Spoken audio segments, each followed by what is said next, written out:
Transcribed. Ladies and gentlemen, the Railroad Hour. And here comes our star-studded show train.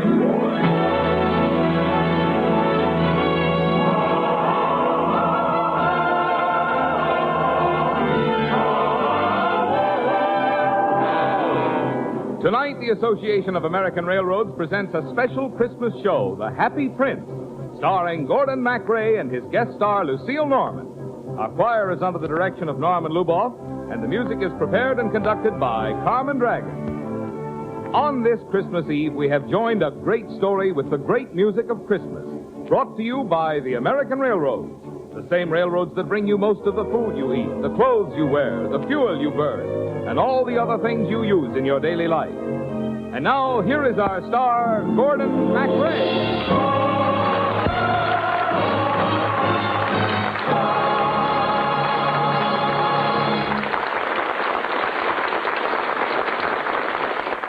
Merry Christmas, everybody.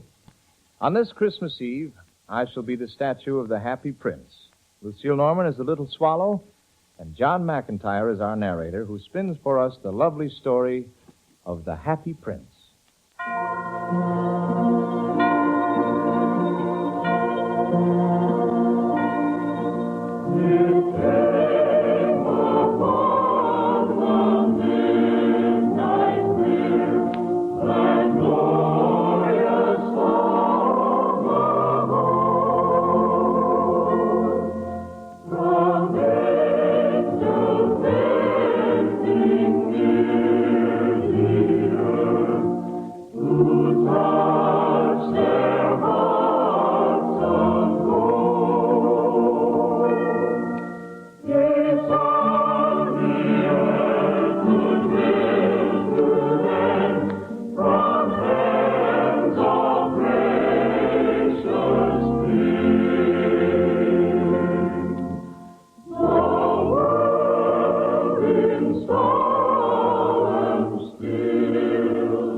High above the city, on a tall column, stood the statue of the Happy Prince.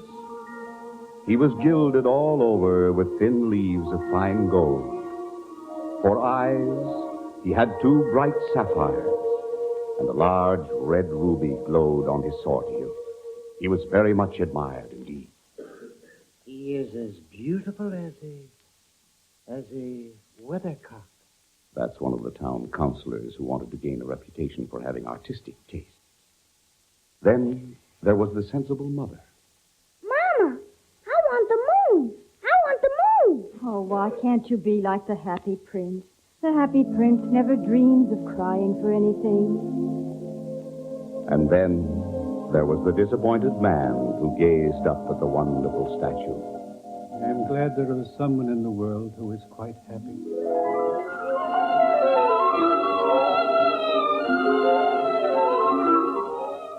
One night there flew over the city a little swallow. Her friends had gone south to the Holy Land weeks and weeks before. But she had lingered behind, dipping her wings in the river and making beautiful silver ripples. All day long the little swallow flew, and at night time she arrived in the city. And the statue of the Happy Prince, whose head seemed to brush the starlight, heard the rush of the swallow's wings. Whence comes this rush of wings afar, following straight the Noel star? Birds of the woods in wondrous flight, Bethlehem seek this holy night. Tell us, ye birds, why come ye here into the stable poor and bare? They think we seek the newborn King.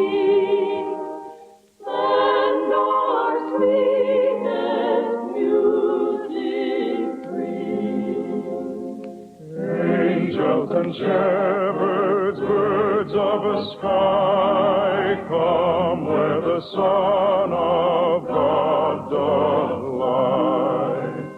Christ on earth with man doth dwell, join in the shout, Noel, Noel.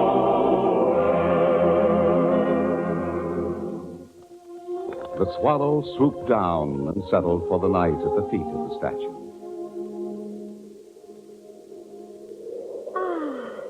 I have a golden bedroom. Now for some sleep.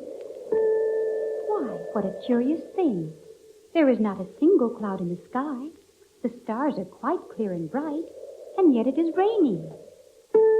Another drop. What is the use of a statue if it cannot keep the rain off? Now, really, this is... Why, the eyes of the statue are filled with tears, and tears are running down his golden cheek. Who are you? I am the happy prince. Why are you weeping, then? You have quite drenched me. When I was alive and had a human heart, I did not know what tears were, for I lived in a beautiful palace where sorrow is not allowed to enter. And each year at this time, the palace rang with our joyous Christmas songs. And my voice led all the rest. Let every heart prepare him room, and heaven and nature sing, and heaven and nature sing, and heaven and nature sing.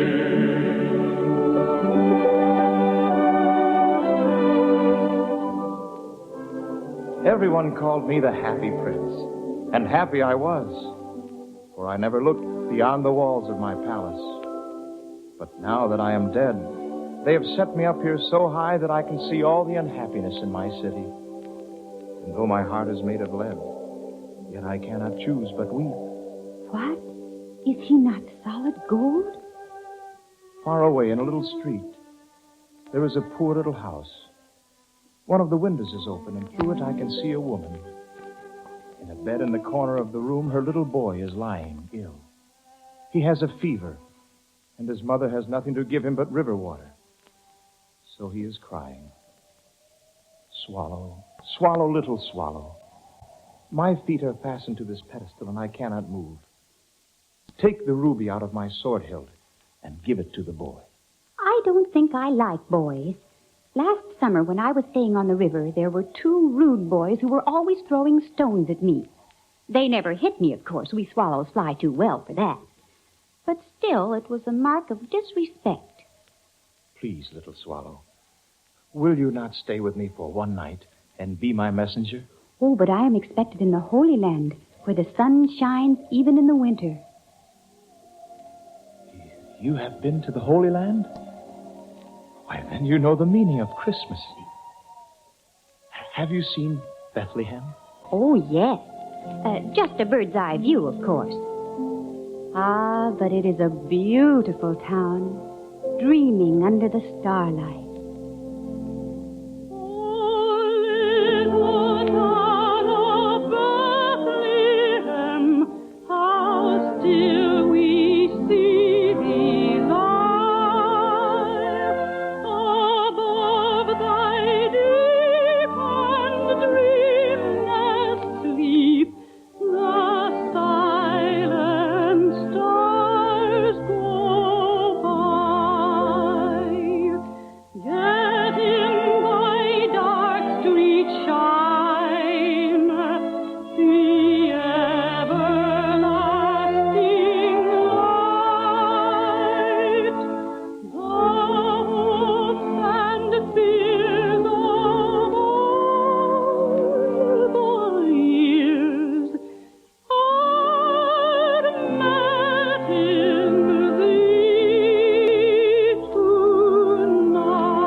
Here, but I will stay with you for one night and be your messenger.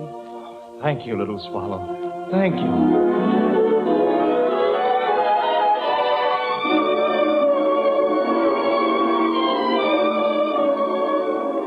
So the swallow picked out the great ruby from the prince's sword and flew away with it in her beak over the roofs of the city. She passed the cathedral tower where the white angels were sculptured.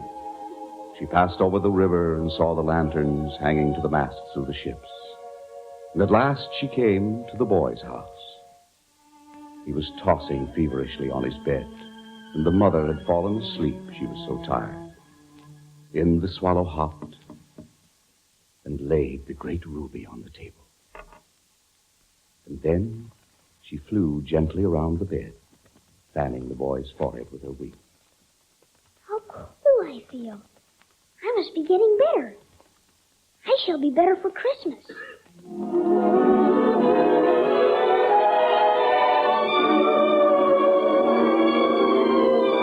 Then the swallow flew back to the happy prince and told him what she had done. Thank you, little swallow. My entire city is preparing for Christmas. And how unhappy I would be if I did not have you for my messenger. Listen, the carolers singing through the streets of my city. But they do not see what I see. Christmas Day, to save us all from Satan's power when we were gone astray. Oh, tidings of comfort and joy, comfort and joy. Oh, tidings of comfort and joy. God rest ye merry gentlemen. It is curious, but I feel quite warm now, although it is so cold. That is because you have done a good and loving deed. Now go to sleep, little swallow.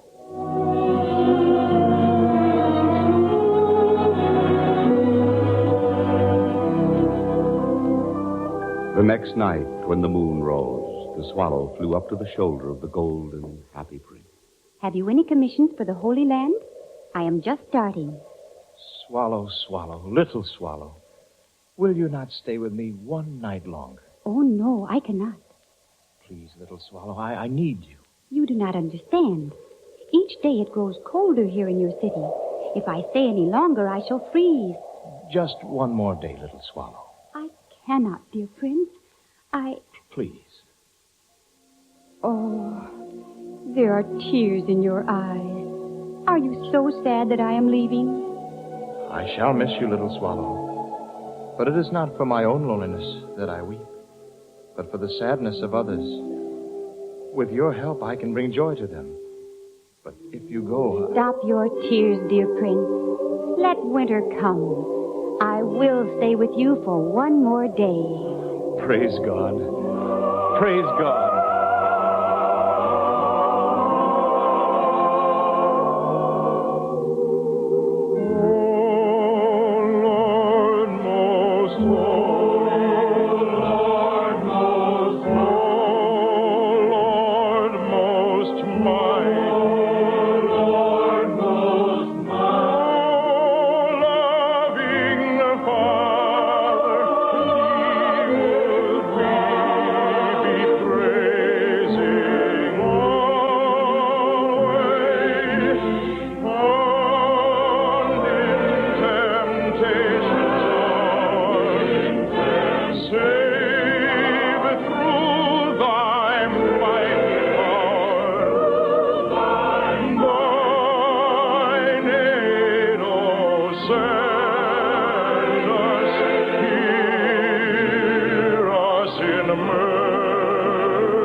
We'll return for the second act of The Happy Prince in just a moment. On this Christmas Eve, we're happy to have this message from Mr. William T. Ferrisy, President of the Association of American Railroads, who joins us from Washington, D.C. Christmas is the season when men and women turn from strife and struggle toward the blessings of peace and the fellowship which someday will bring all men together as friends. This is the goal which men have sought for almost 2,000 years, which no doubt they will continue to seek for years yet to come. No man, no institution, no people alone can achieve this long-sought goal, but every man, every institution, every people can contribute to the fulfillment of the promise of the first Christmas, peace on earth, goodwill to men. The heart of that seeking for peace and goodwill is in the family, an institution which foreshadows the family of mankind.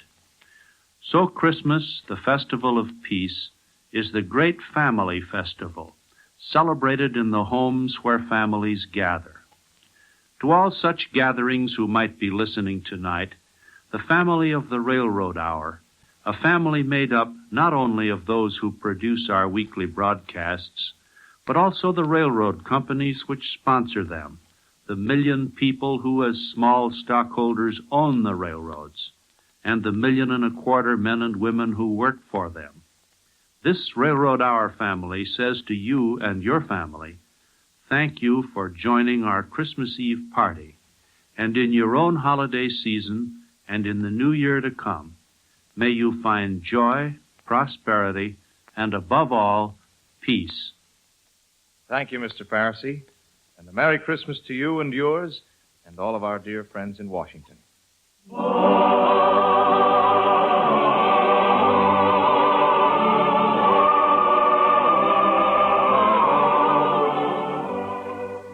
And now, Act Two of the Lawrence and Lee version of The Happy Prince, our special story for Christmas, starring Gordon MacRae as the Prince and Lucille Norman as the Little Swallow, with John McIntyre as our narrator. Joyful are ye nations, rise, join the triumph of the skies. Lift and sailing forth proclaim, Christ is born in Bethlehem. Hark the herald angels sing, glory to the newborn King. It grew colder and colder in the city, but still the swallow remained, doing the tasks of mercy and love the happy prince commanded. Sit on my shoulder, little swallow. But I am so cold, dear Prince. Oh, then I shall tell you a story which will warm your heart. The story of the first Christmas. The first Noel, the angels did say, was to certain poor shepherds in fields as they lay. In fields where they lay keeping their sheep on a cold winter's night that was so deep. Noel, Noel, Noel, Noel, born is the King of Israel. It is a lovely story. Perhaps you did not hear us or understand us, but we birds have sung that for a long, long time. They looked up and saw a star shining in the east, beyond them far, and to the end it gave great light, and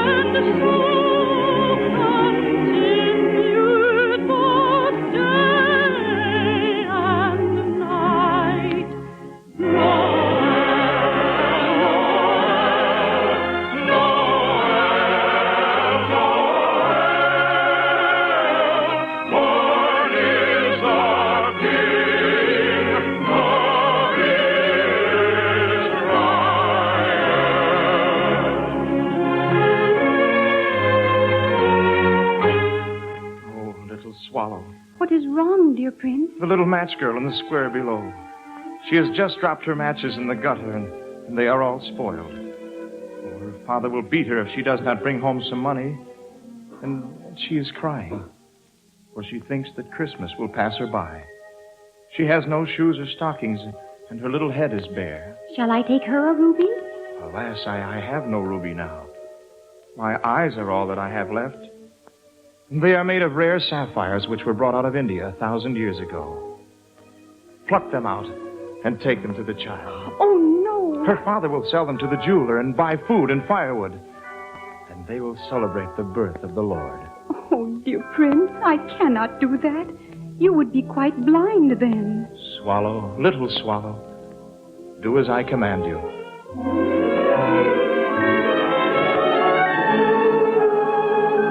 So the swallow plucked out the prince's eyes and darted down with them.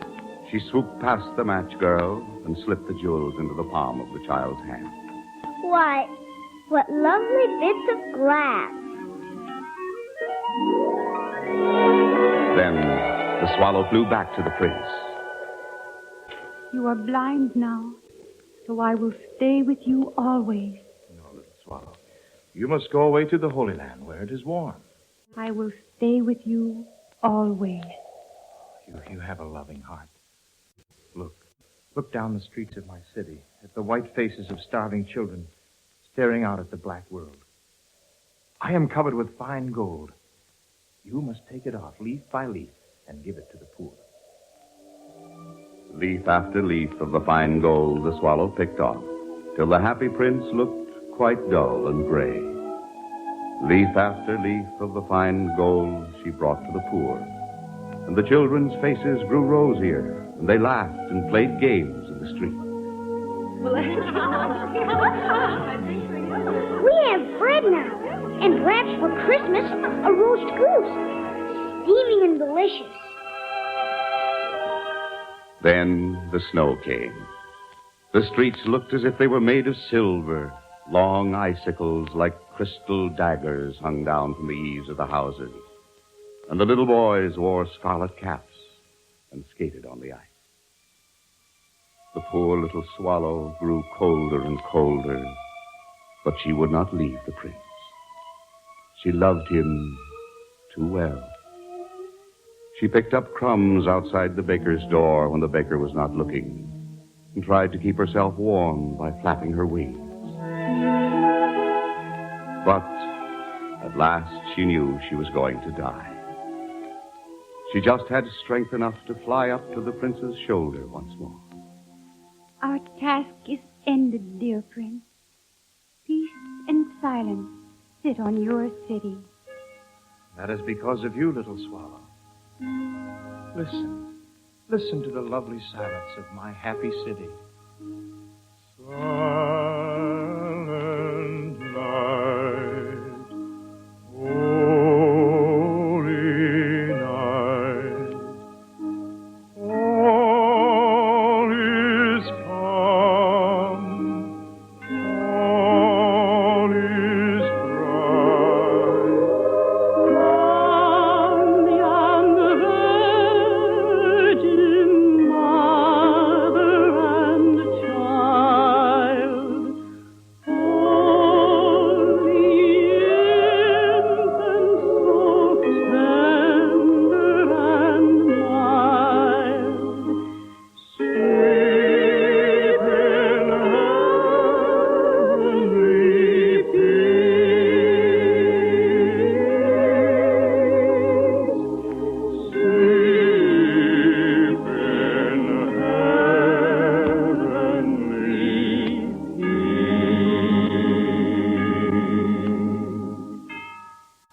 Now, I must bid you goodbye, dear Prince. I am glad that you're going to the Holy Land at last, little swallow. It is warm there. You have stayed with me too long. It is not to the Holy Land I am going. I am going to the house of death. Death is the brother of sleep, is he not? Then she kissed the happy prince and fell down dead at his feet. A At that moment, a curious crack sounded inside the statue as if something had broken. The fact is that the leaden heart had snapped right into it. Early the next morning, the mayor was walking the square. Dear me, how shabby the Happy Prince looks. The ruby has fallen from his sword, his eyes are gone, and he is no longer golden. We must have him pulled down. And what's this? A dead bird at his feet? We must issue a proclamation that birds are not to be allowed to die here. At the foundry where they melted the statue, there was something that puzzled the overseer. Why, what a strange thing. A broken lead heart will not melt in the furnace. Well, throw it away. Toss it over there on that dust heap where the dead swallow is lying. Bring me the two most precious things in the city, said God to one of his angels. And the angel brought him the leaden heart and the dead bird.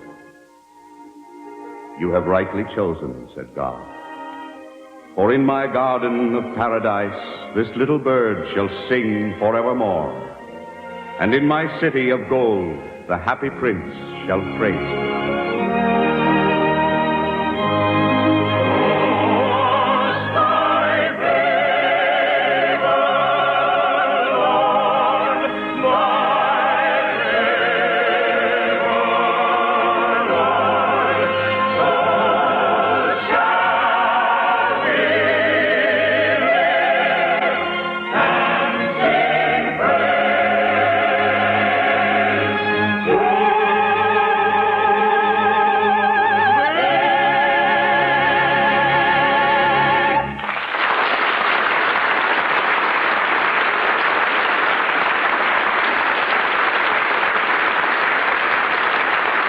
Thank you, ladies and gentlemen. And our thanks to Lucille Norman, John McIntyre, Herb Butterfield, Howard McNair, Patty Ione, Stuffy Singer, Katie Lee, and to our entire company. We're so happy you joined us for our Railroad Hour Christmas party.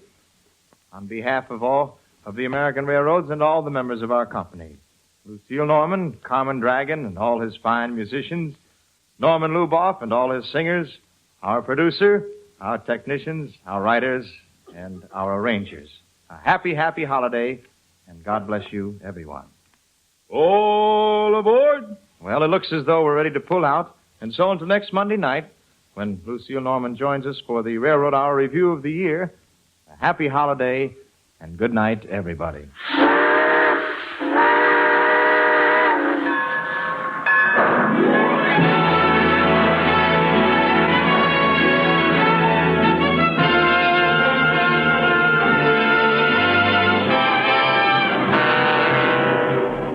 Portions of the preceding program were transcribed. Gordon MacRae can be seen starring in Warner Brothers' Starlet. Lucille Norman appeared through the courtesy of Warner Brothers, who are releasing the Milton Sperling production Distant Drums. Tonight's story, The Happy Prince, by Oscar Wilde, with the great music of Christmas, was dramatized for the Railroad Hour by Lawrence and Lee. Our choir is under the direction of Norman Luboff, and our music is prepared and conducted by Carmen Dragon. This is Marvin Miller saying goodbye until next week for the American Railroads. Now keep tuned for your Monday night of music on NBC.